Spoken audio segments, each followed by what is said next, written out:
ഇന്നത്തെ വായനയിലെ തുടക്കം ടോട്ടോച്ചാൻ, ജനാലക്കരികിലെ വികൃതിക്കുട്ടി, തെസ്കോ കുറയാനഗി. ഇത് പരിഭാഷപ്പെടുത്തിയിരിക്കുന്നത് അൻവർ അലി. Railway station. ഒയിച്ചാമി ട്രെയിൻ ജിയോഗോക്കോ സ്റ്റേഷനിൽ വന്നു നിന്നു. ടോട്ടോച്ചൻ അമ്മയുടെ വിരലിൽ തൂങ്ങി ഗേറ്റിലൂടെ പുറത്തു കടന്നു. ആദ്യമായാണ് അവൾ തീവണ്ടിയിൽ യാത്ര ചെയ്യുന്നത്.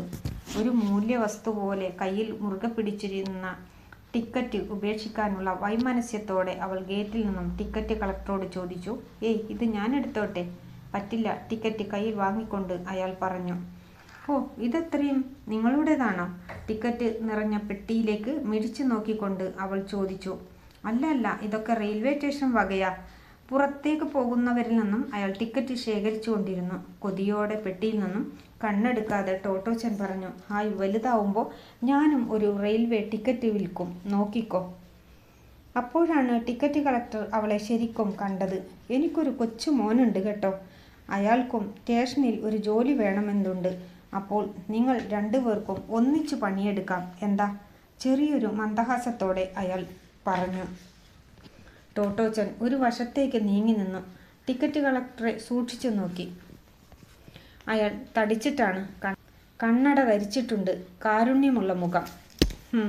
അക്കാര്യം പരിഗണിക്കാവുന്നതാണെന്ന നാട്യത്തിൽ ഗൗരവപൂർവ്വം ഇടുപ്പിൽ കൈകൊടുത്ത് കൊച്ചു ടോട്ടോ നിന്നു. എന്നിട്ട് പറഞ്ഞു.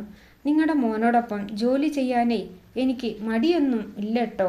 പക്ഷേ ഇപ്പോൾ ഞാൻ എൻ്റെ പുതിയ പള്ളിക്കൂടത്തിലേക്ക് പോണ്. തിരക്കില്ല. ഞാനൊന്ന് ആലോചിക്കട്ടെ." അമ്മ കാത്തു നിൽക്കുകയാണ്. അടുത്തെത്താനായി. ഓടുന്നതിനിടയിൽ അവൾ വിളിച്ചു പറഞ്ഞു. "ഞാനേ ഒരു ടിക്കറ്റ് വിൽപ്പനക്കാരിയാവാൻ പോവുക." "അത്രയുള്ളോ? ഞാൻ കരുതി നീ ചാരപ്പണിക്ക് പോവുകയെന്ന്." അമ്മയുടെ കയ്യിൽ തൂങ്ങി ടോട്ടോച്ചൻ നടന്നു. അവൾ ഓർത്തു, ഇന്നലെ വരെ ചാരപ്പണി മതിയെന്ന് കരുതിയിരുന്നതാ. പക്ഷെ ഇപ്പോൾ തോന്നുന്നു ഒരു ടിക്കറ്റ് കളക്ടർ ആയാലെന്ന്. ഹായ്, ഒരു പെട്ടി നിറയെ ടിക്കറ്റ്. ഇനിയിപ്പോൾ എന്താ ചെയ്യുക? അവൾ ചിന്തിച്ചു. അവൾക്കൊരു ഉഗ്രൻ ഐഡിയ തോന്നി. തലയുയർത്തി അമ്മയുടെ മുഖത്തേക്ക് നോക്കിക്കൊണ്ട് അവൾ ആവുന്നത്ര ഉച്ചത്തിൽ ചോദിച്ചു. "അമ്മേ, അപ്പോൾ ടിക്കറ്റ് വിറ്റാണ്ട് ചാരപ്പണി നടത്താൻ പറ്റുമോ?" അമ്മ മറുപടി പറഞ്ഞില്ല. ചെറിയ പൂക്കളുള്ള രോമത്തൊപ്പിക്കു കീഴെ അവരുടെ മനോഹരമായ മുഖം കടുത്തിരുന്നു. പുതിയ സ്കൂളിൽ മകളെ എടുക്കാതിരുന്നാലോ? അവർ വിഷാദത്തിലാണ്. തനിയെ പിറുപിറുത്തുകൊണ്ട് റോഡിലൂടെ തുള്ളിച്ചാടി നടക്കുകയാണ് കൊച്ചു ടോട്ടോ. അവർ ഒട്ട് ആർദ്രതയോടെ അവളെ നോക്കി. അമ്മ വിഷാദിച്ചിരിക്കുകയാണെന്ന് അവൾക്കറിയില്ല.